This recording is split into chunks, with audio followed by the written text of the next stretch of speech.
Yes, taarifa iliyotufikia muda huu ni kuwa klabu ya Yanga imeitaka kamati ya masaa 72 kutoa ufafanuzi wa mchezaji Suleiman Mwalimu, ambapo alionyeshwa kadi ya manjano, na katika kamati ya masaa 72 ilipokaa imetoa adhabu ya kufungiwa kwa mchezaji huyo mechi 3, ambapo ni kinyume na ile waliopata mchezaji wao Ibrahim Baka ambaye alifungiwa mechi 5. Yanga wanahoji ni kwa nini Ibrahim Baka alifungiwa mechi 5 na Suleiman Mwalimu wa Simba amefungiwa mechi 3 pekee, kwani tukio walilofanya wote wawili ni linafanana. Na nukuu kutoka kwa afisa habari wa Yanga Ally Kamwe, ambapo amesema kuwa tumewaandikia barua bodi ya ligi tukihitaji kupata ufafanuzi wa kina juu ya adhabu iliyotolewa na kamati ya saa 72 kwa mchezaji Suleiman Mwalimu.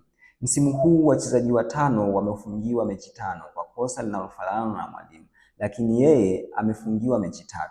Tunahitaji bodi iweke bayana kuwa kwa upekee gani wa tukio hilo Mwalimu lililomfanya kamati ya saa 72 kutumia kanuni tofauti ya 41(5) kwenye mabano 5.2 kwenye mabano na wengine 5 kutumia kanuni ya 41(21). Ally Kamwe anaendelea kusema, jambo la pili, tumeitaka bodi ya ligi itoe ufafanuzi kwa nini kamati ya saa 72 ilichelewa kukutana kama kanuni zinavyoelekeza ili kufanya mapitio ya makosa mbalimbali na kutoa hukumu kwa waliobainika, ikiwemo tukio la mchezaji Suleiman Mwalimu. Aidha, mechi zingine zilizopita kamati hii ya saa 72 ilikutana kwa wakati na kutoa hukumu. Kulikuwa na changamoto gani iliyopelekea kucheleweshwa kwa haki? 3. Afisa habari huyo Ally Kamwe anasema, jambo la 3, kamati ya saa 72 imetoa hukumu kwa waamuzi wasaidizi namba 1 na namba 2 kwenye mchezo wa Yanga dhidi ya Simba baada ya kushindwa kutafsiri sheria namba 11 ya offside. Waamuzi hao wamehukumiwa kwa kanuni moja ya 42(1) kwenye mabano 1.8, lakini mmoja amefungiwa miezi 6 na mwingine miezi 3. Ally Kamwe anaendelea,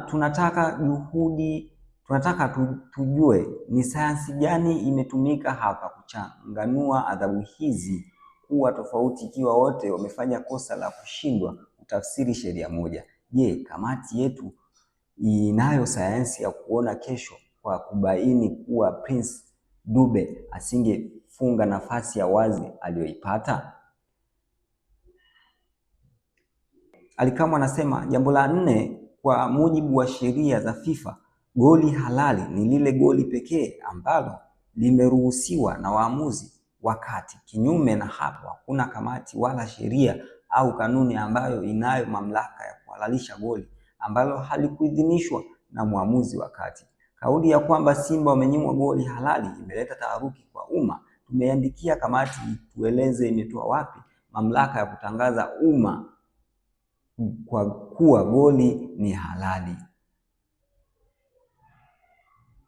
Jambo la 5, kwenye mchezo wa KMC dhidi ya Simba, Suleiman Mwalimu alifunga bao akiwa katika eneo la kuotea. Kamati iliyosema kuna goli halali limefungwa limekataliwa. Ilikuwa bubu kusema kuna goli lililokuwa halali limekubaliwa. Aidha, hata mwamuzi msaidizi hakufungiwa kama ambavyo waamuzi wasaidizi wamefungiwa kwenye mechi ya dabi.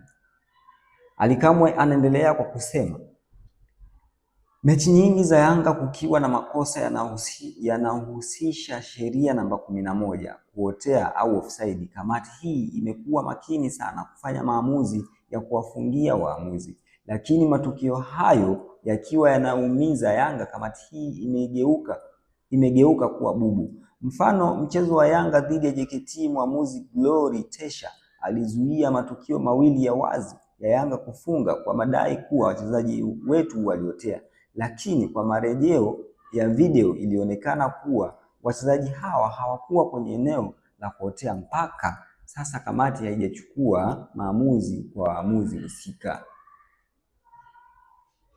Ally Kamwe anamaliza kwa kusema, mwisho na kwa umuhimu, hii ni klabu ya wanachama, wanahitaji kujua taarifa timu yao. Bodi ya ligi ikijibu, tutakuja kuwaeleza wanachama tulichojibiwa, na wasipojibu tutakuja kuwajuza wanachama wetu kwamba hatukujibiwa. Ally Kamwe anamaliza kwa kusema hivyo. Wewe mdau na mfuatiliaji wa michezo, je, unaona kuwa Yanga wapo sahihi kwa hichi walichokifanya kwa kuiandikia bodi au kamati ya saa 72 barua?